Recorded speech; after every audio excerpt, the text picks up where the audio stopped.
बिस्मिल्लाहिर्रहमानिर्रहीम। नाज़रीन, मैं हूं अज़मत ख़ान और आप देख रहे हैं प्रोग्राम अज़मतनामा। नाज़रीन, आज एक दफ़ा फिर हम मुलाज़मीन के हुकूक़ नामी इस प्रोग्राम में डिस्कस करेंगे Sindh employees social security institution SESSI. इसके बारे में आप में से बेशतर लोगों ने सुना होगा। इस इदारे के बारे में आज जानने की कोशिश करेंगे कि ये इदारा है क्या, इस इदारे का काम क्या है, इस इदारे से आम शख्स यानी कि जो किसी भी प्राइवेट इदारे में मुलाजमत करता है वो क्या फ़ायदे हासिल कर सकता है। इसके लिए आज हमें स्टूडियो में ज्वाइन किया है डिप्टी डायरेक्टर हैं Sindh employees social security institution के। इसके साथ साथ वो सैसी वेलफेयर एसोसिएशन के जनरल सेक्रेटरी हैं। वसीम जमाल साहब, आपका बहुत शुक्रिया कि आज आपने कीमती वक्त निकाला और इस इशू पे बात करने के लिए हमें वक्त दिया। थोड़ा सा हमारे नाज़रीन को ये बताइएगा कि ये सैसी जैसे SESSI ये है क्या, इदारा क्या है और इसके फंक्शंस क्या हैं? देखिए, सिंध एम्प्लॉइज़ सोशल सिक्योरिटी एक मेहनत कशों का इदारा है जिसे कि ILO के कन्वेंशन के तहत बनाया गया है और ये पाकिस्तान में 1965 से काम कर रहा है और वन यूनिटी ख़ात्मे के बाद ये जो है सूबाई सतह पे इसका एक्ट बना था सिंध एम्प्लॉइज़ सोशल सिक्योरिटी, और उस हवाले से काम करता है।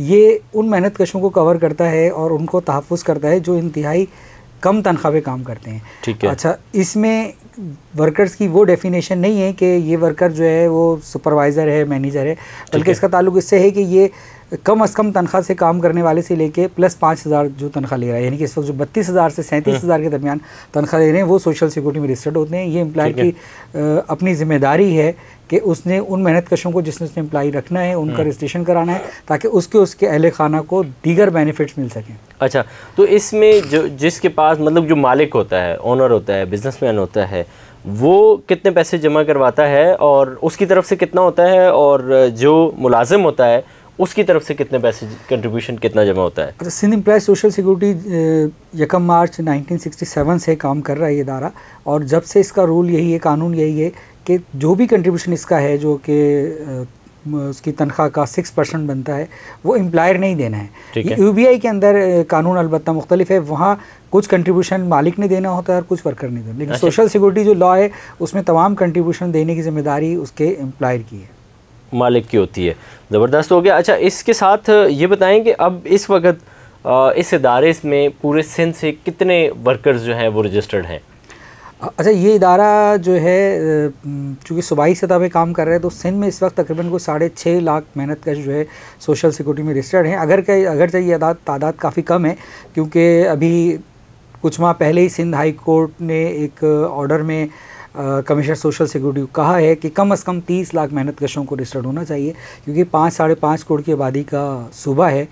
तो उसके लिए फिर अभी सिंध हुकूमत ने जो है इनकी हिदायत पर, हाई कोर्ट की हिदायत पर एक मज़दूर रजिस्ट्रेशन पोर्टल का भी आगाज़ किया है और ये बहुत बड़ी तब्दीली है सोशल सिक्योरिटी में मज़दूरों की रजिस्ट्रेशन के हवाले से। अच्छा, मज़दूर रजिस्ट्रेशन का ये जो सिलसिला है, इस पोर्टल से मतलब जो लोग रजिस्टर्ड हैं 6.5 लाख के करीब, वो भी ऐड होंगे इसमें या उसके अलावा जो नए लोग ऐड होना चाहें उनके लिए ये? अच्छा, इस तरह है कि ये जो 6.5 लाख मेहनत कर रजिस्टर्ड हैं, ये तो हमने 67 से लेकर अब तक जो हमारी कारकर्दगी है उसमें रजिस्टर्ड है। तकरीबन कोई 17-18 हज़ार इस्टेब्लिशमेंट हैं जिनके अंदर ये मज़दूर रजिस्टर्ड हैं। ये जो मज़दूर रजिस्ट्रेशन पोर्टल है ये हाई कोर्ट की हिदायत है कि आप कम अज़ कम 30 लाख मेहनत कशों को रजिस्टर्ड करें। क्योंकि कितने टाइम में? टाइम उन्होंने नहीं दिया है, उनका कहना है इसको जितना जल्द किया जा सकता है इसको करें, क्योंकि इसमें एक हाई कोर्ट का माजी में भी अब से 2 साल पहले कमीशन बना था, उसकी भी ये रिकमेंडेशन थी कि मज़दूरों की रजिस्ट्रेशन नहीं है मसलन, क्योंकि उनका कहना है कि सिर्फ साइट के एरिया में और कुरंगी के एरिया में 10-10 लाख मज़दूर काम कर रहे हैं। ज़ाहिर है अगर आपका इंस्पेक्टर या जो भी होता है, जो मुतलका इलाके का बीट अफसर होता है, वो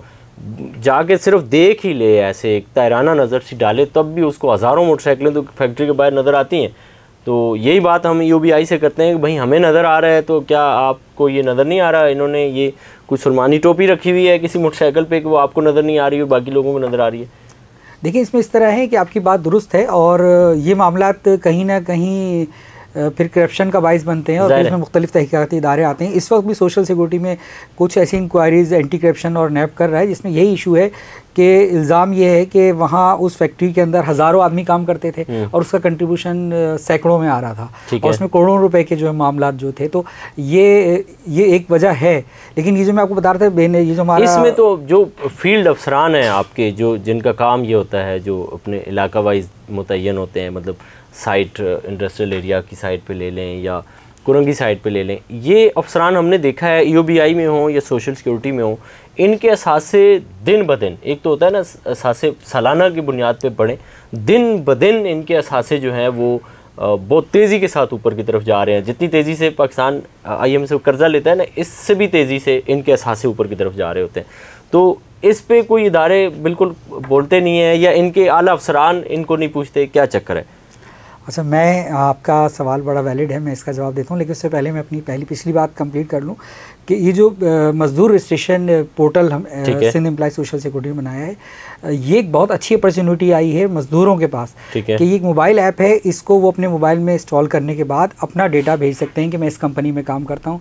और अच्छा, अगर वो रजिस्टर्ड है, उसका पैसा आता है तो ऑटोमेटिकली उसके पास एक नोटिफिकेशन आ जाएगा कि आप ऑलरेडी रजिस्टर्ड हैं और आपका इस कंपनी से कंट्रीब्यूशन आता है। जिस मज़दूर का कंट्रीब्यूशन नहीं आ रहा है तो वो डेटा हमारे पास आ जाएगा और हम उस पर पाबंद हो जाएंगे कि हमने उस फैक्ट्री के मुलाजमीन को रजिस्टर्ड करना है, क्योंकि वो पोर्टल पे डेटा आ जाएगा और उसको हाई कोर्ट इसको ऑलरेडी देख रहा है। तो ये एक बहुत बड़ी अपॉर्चुनिटी है कि जो मेहनत का इस वक्त रजिस्टर्ड नहीं है, उनके जो नुमाइंदे हैं, उनकी जो यूनियंस हैं, फेडरेशन है, वो ज़्यादा से ज़्यादा बड़ी तादाद में इस मजदूर रजिस्ट्रेशन पोर्टल पे अपनी इन्फॉर्मेशन डालें ताकि हमारे पास वो डेटा आ सके और हम आगे प्रोसेस आ सके। जो बात आपने की थी, बात काट रहा हूँ, वो एसेट्स वाली, देखिए इस पे भी ये हकीकत है और इसका एक सबूत ये है कि अभी भी सोशल सिक्योरिटी में 2 नैब रेफरेंसेस चल रहे हैं हमारे 22 अफसरान के ख़िलाफ़, और उसमें वो अरबों रुपए की करप्शन दोनों रेफरेंस में थी और यकीनन कोई ऐसी सबूत होंगे तो ही वो रेफरेंस बने होंगे। ज़ाहिर है। अच्छा, मुझे थोड़ा सा ये बताइएगा क्विकली कि ये जो मजदूर रजिस्ट्रेशन पोर्टल है, अब फॉर एग्जांपल मैं किसी एक इदारे में काम करता हूँ और मैंने अपना बायोडाटा उसमें फीड किया और आपके सिस्टम पे चला गया। अब मेरा इदारा रजिस्टर्ड नहीं था, अब मुझे खुदा करके किसी जगह नौकरी मिली थी, मैं अगर ये रिस्क भी उठा लिया तो आपका अफसर तो आएगा और सीधा मालिक को बोलेगा, भाई देख तेरे ऑफिस से हमें ये चीज़ मिली है, तेरे पास कितने लोग हैं, अब मेरी नौकरी तो जानी ठहरी। तो क्या ऐसा इसका कोई सदेबाब?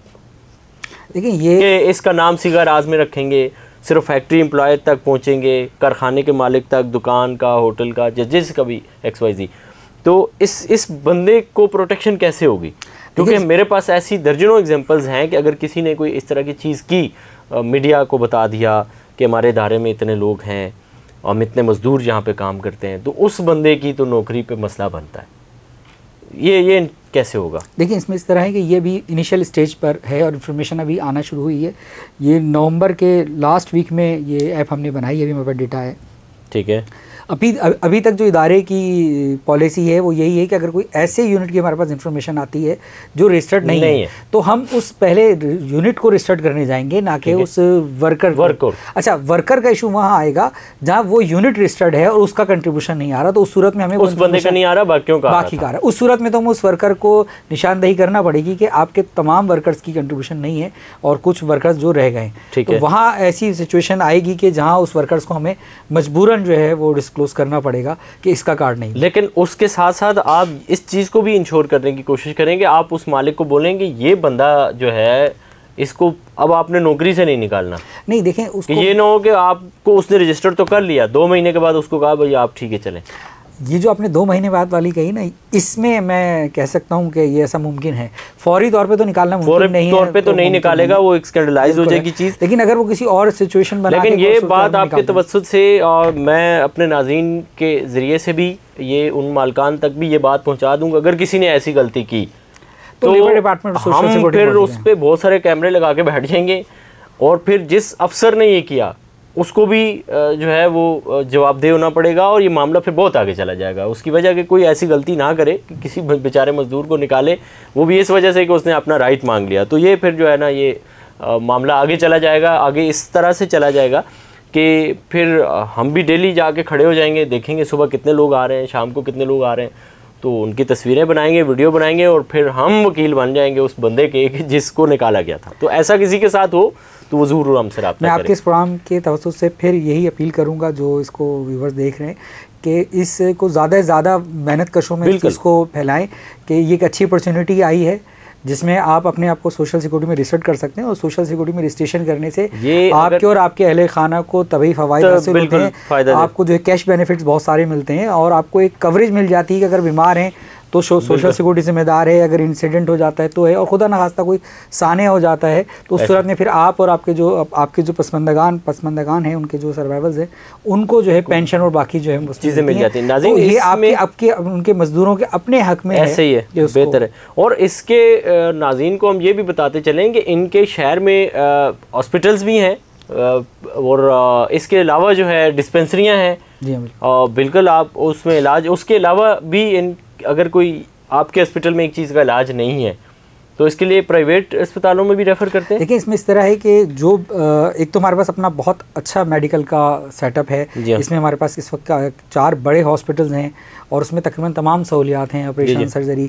एक हमारे पास किडनी का हॉस्पिटल है, पूरे शहर में हमारे पास डिस्पेंसरीज़ हैं। तो एक अच्छा हमारे पास सेटअप है मेडिकल का। लेकिन उसके बावजूद अगर कोई ऐसे इलाज हैं जो हमारे पास सहूलियात नहीं है तो उसके लिए हम उन्हें प्रॉपरली रेफ़र करते हैं। फिर उसमें जितना भी उसका खर्चा आता है वो सोशल सिक्योरिटी करता है और उसमें हमने माजी में 1 मिलियन से लेके 7 मिलियन तक जो है एक महीनत कश पे खर्च किया है वो उसका हक भी बनता है। तो उसमें कोई पाबंदी नहीं है बजट के लिए। ठीक है। तो जो इलाज हमारे पास मुमकिन होता है वो सोशल सिक्योरिटी में होता है और जो वहाँ मुमकिन नहीं होता उसके लिए उन्हें बाहर रेफर करते हैं। बहरहाल ज़बरदस्त। अच्छा, ये मज़दूर रजिस्ट्रेशन पोर्टल जो है, ये इसकी अक्स जो है वो हमारी स्क्रीन पे आ रहा है। इसको आप देखें और अपने मोबाइल में प्ले स्टोर पे जाएं, इसको डाउनलोड करें और कोशिश करें। ज़्यादातर मज़दूर जो हैं वो अनपढ़ भी होते हैं, नहीं पता होता आपका बेटा या आपका कोई भाई या कोई भी, तो उसके ज़रिए से इस पोर्टल में जाकर के अपनी रजिस्ट्रेशन करवाएं। ये यकीनन आपके लिए, आपके अहले खाना के लिए और आपके ख़ानदान के लिए एक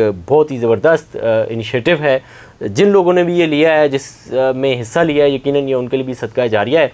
इसी के साथ अपने मेज़बान अज़मत ख़ान को दीजिए इजाज़त। अल्लाह ने के बाद।